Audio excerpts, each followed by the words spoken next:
I made a hole, and here's why. This was slightly higher than the height of the path. It had been cut, I think, at ground level when this was lawn. Low enough that the lawnmower wouldn't whack it, but not low enough that it was like below the soil. There was a bug on me, sorry. And so I just dug a hole. I used the soil to fill in the raised bed I'm building. So that's going really well. I am gonna continue this like sunken area along the back path, but not this deep. But what I am going to do is fill this in completely with wood chips to increase its percolation without making it a hole to fall into, so that when we get those heavy storms and they run down here, they're going to fill up the pond and then eventually overflow the pond. And I have observed this happening when I overflow the pond myself, and then it's going to come down here, and that'll be the first spot that it really sinks in, is right there. So I may widen that hole a bit, but the other place that I need to do this at is over here. So the first rain barrel is going to be right here, and then its overflow is going to be put out into this path, because we remember that it going down into the French drain equals flooded basement, right? So there's a little dent in the path right here, and I might deepen the whole path. We'll see. So there's this little dent here that brings it underneath the boxes. And then you can see it comes here and then there. And I'm pointing with this stabby piece of metal, but whatever. So what I worked on yesterday was deepening this out. And at the bottom corner, I again want to dig a really deep trough and then backfill that again with a bunch of wood chips so that it increases the perk. So in order to qualify for the rain barrels, my overflow points have to have good percolation. So that'll help, right?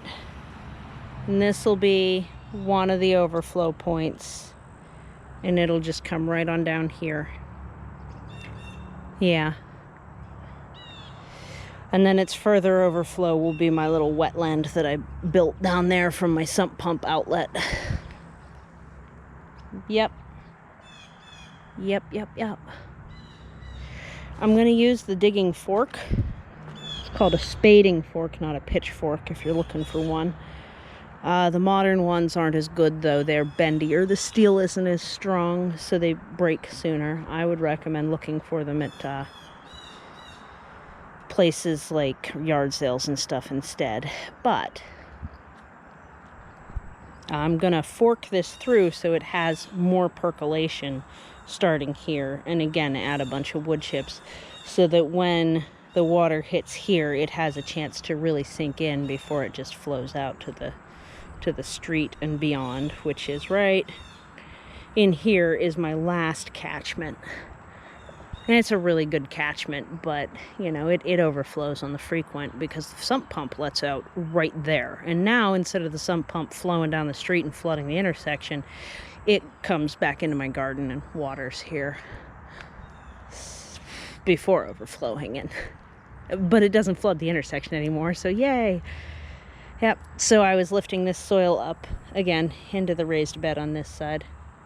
Really happy about it. Really happy about it. We had a light sprinkling last night. I used this pot to kill the yellow jackets, and it's still sitting there. Get away from me, mosquito. And so it looks like we got maybe half an inch overnight. Been trying to get the violets that I lift planted in a way that they'll live, because I like violets, though I do have too many. They're natives. I definitely want to share. So, the dunks are working really well. Definitely way fewer mosquitoes back here now that I finally got those. And it's not just the temperature, because I also don't see them whipping around in the water anymore. Yay. So yeah, I guess back to this. That's what I'm up to today. I hope you're having a really good one. Oh yeah, spading fork. I'll show you. It's this thing, much thicker tines, and I really like D-top handled shovels. If you like long handles, that's cool, but that's just my preference here. But it's the really thick digging tines, and they get in there and loosen up the soil real nice. I do also have a broad fork, but anymore I find that the jobs that I'm doing are smaller than broad fork size, so it hardly ever gets any action. I don't know. That's okay too. So yeah, that's what we're up to. Go have a look at the view. I took that one egg from today in already. So it's probably gonna be fried today because I'm so excited. And then the quailios. How is everybody? Hoppity hoppity. Boink boink in the corner. Henny Penny just sitting.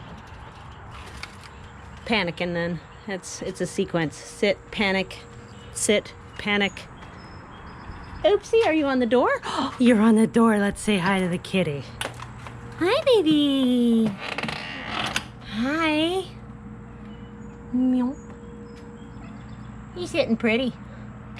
I got hardware on the way to make it more comfortable for you and make it easier and more consistent for you to be able to get up. We're going to make you a kitty shelf on a door. Yes, we are. Yeah. I got this big hunk of filthy metal in my hand. It's hard to pet you because of it. I don't know what to do. And if I open the gate right now, Randall's going to go running because he's like that. So we're just looking to appreciate you. Looking to appreciate you watching the birds. Look at that. Watching the birds. Birds are pretty great, aren't they? Are they pretty great? They're pretty great. You go kitty. You go kitty up there. Oh, cleanings. Yeah. Yeah. Nifty. Oh, Jojo. What you doing to me? Boop. I got your foot.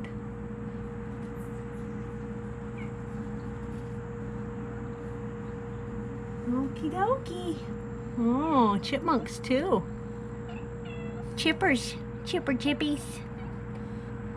Oh, Randall. Oh, yeah? I didn't know.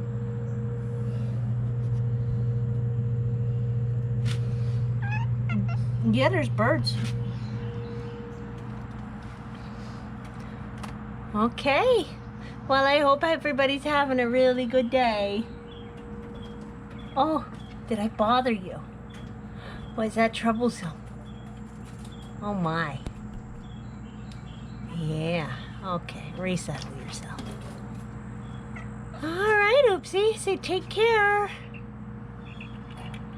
Okay. All right, Oopsie. Bye-bye.